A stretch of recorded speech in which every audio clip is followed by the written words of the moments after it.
안녕하세요. 코인우먼입니다.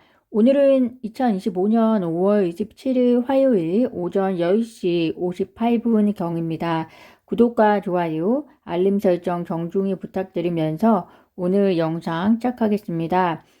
지금 리플 XRP의 가격이 업비트 기준으로 약 3,179원 정도에서 거래가 되고 있습니다. 일반적으로 주말에는 나스닥이 열리지 않다 보니까 세력들도 쉬어가는 타이밍이기도 한데요. 나스닥이 암호화폐 방향성에 대한 바로미터가 되어줄 때가 적지 않은데 월요일은 평일임에도 나스닥이 열리지 않았습니다. 미국 현충일은 메모리얼 데이였기 때문인데요. 트럼프가 EU 관세를 7월 9일까지 유예한다는 소식에 반짝 반등이 있었긴 했지만 그것으로 반등장을 연출하기에는 재료가 다소 부족한 면이 있었고 그것에 대한 여파가 나스닥 장까지 하루 더 쓰게 되면서 리플 XRP를 포함한 암호화폐 전반의 영향이 지속되고 있다라고 보여집니다. 여기에 이번 주 30일에 발표될 PCE, 개인소비지출 물가지수 등이 시장의 불확실성으로 받아들일 만한 요소들이 보이면서 현재 시장에 1에서 2%가량 하락 영향을 주고 있다라고 보시면 되겠고요. 오늘 밤에 10시 30분 나스닥 방향에 따라서 또 암호화폐는 방향성을 드러낼 것으로 보입니다. 참고로 지금 시각에서는 나스닥 선물지수는 1.04% 플러스를 가리키고 있습니다. 사실 리플 XRP의 경우에는 좀 더 하락세를 보였었는데요. 큰 이슈가 있다기보다 리플이 서클을 인수할 수 있을 것이라는 잠재적인 기대감이 거치면서 나타나는 현상으로 보입니다. 최근 시장에서 리플과 코인베이스가 서클을 두고 인수 협상을 벌이고 있다라는 소식이 계속해서 전해졌었는데요.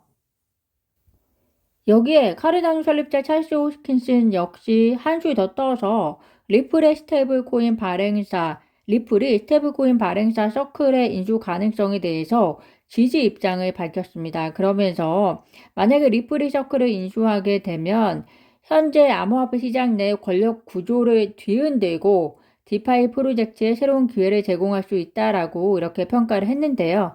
그런데 서클은 기업을 매각할 생각이 없다라고 발표했습니다. 서클은 우리 회사는 매각 대상이 아니다. 우리의 장기적 목표는 변함없다라고 말했는데요. 서클의 장기적 목표는 그럼 무엇일까요? 얼마 전에 서클 페이먼트 네트워크의 메인넷을 정식 출시하면서 블록체인상에서 USDC를 활용한 실시간 결제 및 정산을 가능하게 했습니다. 이렇게 되면 리플과 매우 경쟁적인 관계가 되는 겁니다. 리플 역시 송금 결제에 특화되어 있고 또 이를 위해서 리플의 스테이블 코인을 출시하기도 했는데요. 서클 역시 리플과 사업 영역이 겹치게 되면서 서클 역시 가상자산 관련 금융 부분에 원스톱 솔루션 제공이 궁극의 목적, 장기적인 목적일 수 있다라는 생각을 해봅니다.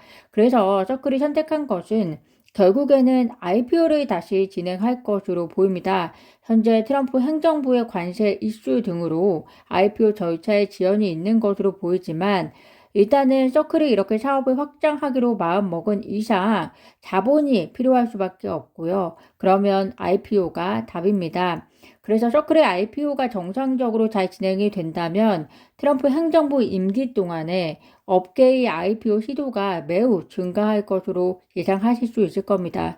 특히 업계의 경쟁이 심화되면 사업 확장을 위해서 업계의 경쟁 안에서 특출나게 뭔가 차별화를 만들어내기 위해서는 궁극에는 사업 확장을 할 수밖에 없을 거고요.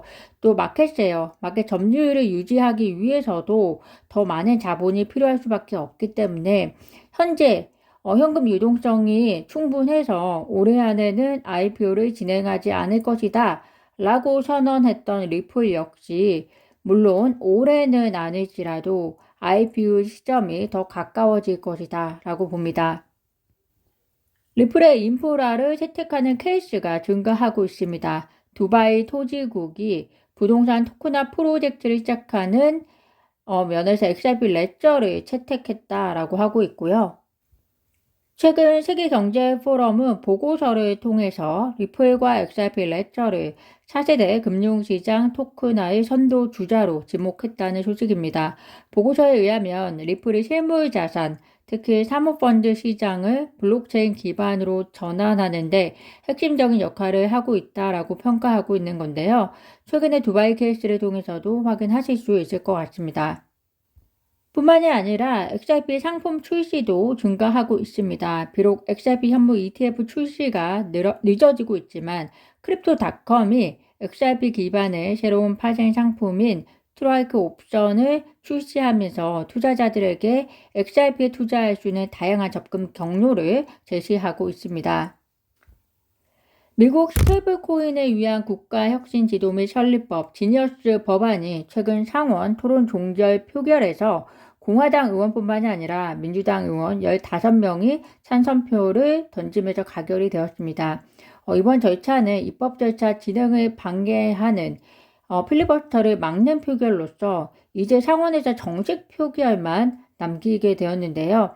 어떻게 보면 이 절차를 통과했다는 점에서 상원에서는 통과될 가능성이 이제 매우 높아졌다라고 보시면 좋을 것 같습니다. 이후에는 하원의 표결을 거치고 또 트럼프의 정식 서명 이후에는 발표가 될 텐데요. 이 시점이 빠르면 8월 정도가 될 것으로 보이는데 관세 협상의 중간 마무리와 물론 그 중간 마무리가 긍정적인 마무리였겠죠. 그래서 관세 협상의 중간 마무리와 잘 맞물리게 되면 암호화폐 시장에는 훈풍을 가져다 줄 것으로 보입니다.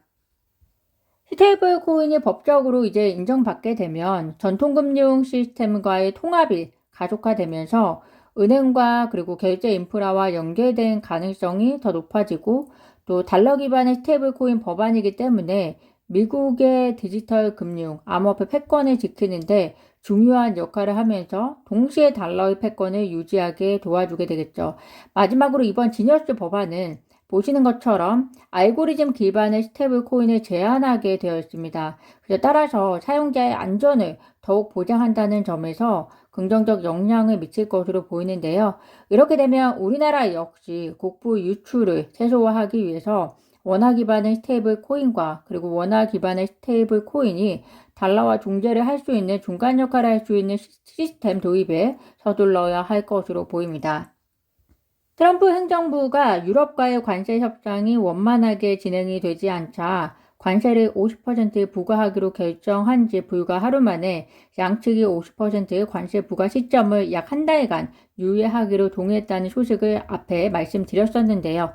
이번 통화가 EU 무역경제안보집행위원이 미국 무역대표부와 통화하면서 결정이 된 상황이기 때문에 이는 결국에는 향후 유럽이 좀 더 미국에게 양보안을 제시할 가능성이 높아졌음을 시사하고 있습니다.